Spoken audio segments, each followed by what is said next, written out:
opportunities for women and men in CrossFit are not equal in the country. Do you think that the country tradition plays a role in that? Or is it because of the biological difference between women and men? All right, so I think that the problem that you have here is not so much a problem of underrepresentation of women in a sport or in a field, because women still constitute 60% of CrossFit competitors. But the problem that you have, I believe, is a problem of invisibilization, right? Of really invisibilizing women's presence in those fields. Why? Because I think they're trespassing, certain gender constructs.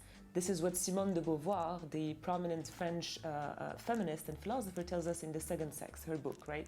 That gender basically is a social construct, that one is not born a woman, but rather becomes one. It means what? That basically male are to become men and females are to become women through certain social constructs. Actually, doing stuff, getting engaged in activities, actions, performances that trouble the categories of gender, that resist those gender constructs. And I believe this is exactly what women in CrossFit do, because they display traits that are not considered, predominantly feminine or desirable for females, for women. We still all believe that CrossFit is a male sport because it exhibits all those strong, dominant, very masculine, masochistic, kind of personalities. Do you think by allowing more women to compete in the sport of CrossFit, it would empower them more in a different aspect of life? So I think that by having the number of women increase in such sports, predominantly male-dominated sports or fields or professions, etc., I think we can definitely trouble that gender binary system and encourage women's full access to what we call the public sphere. Empower women, of course, to be present not only in that sports per se, but also in other male-dominated fields, I believe. What do you think happens when younger girls see women competing in a sport that is stereotypically masculine, such as CrossFit?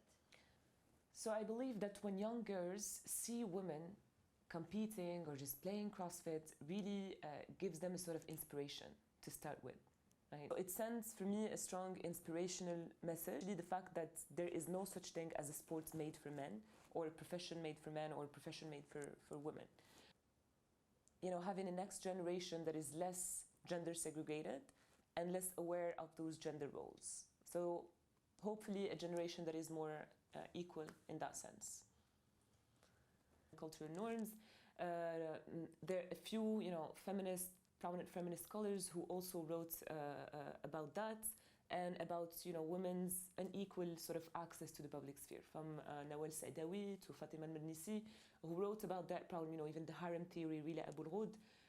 Why do we have a certain set of different expectations from men and women? And why does the public sphere is still male-dominated? Is again because of such constructs, that certain sports only belong to men and certain sports only belong to women.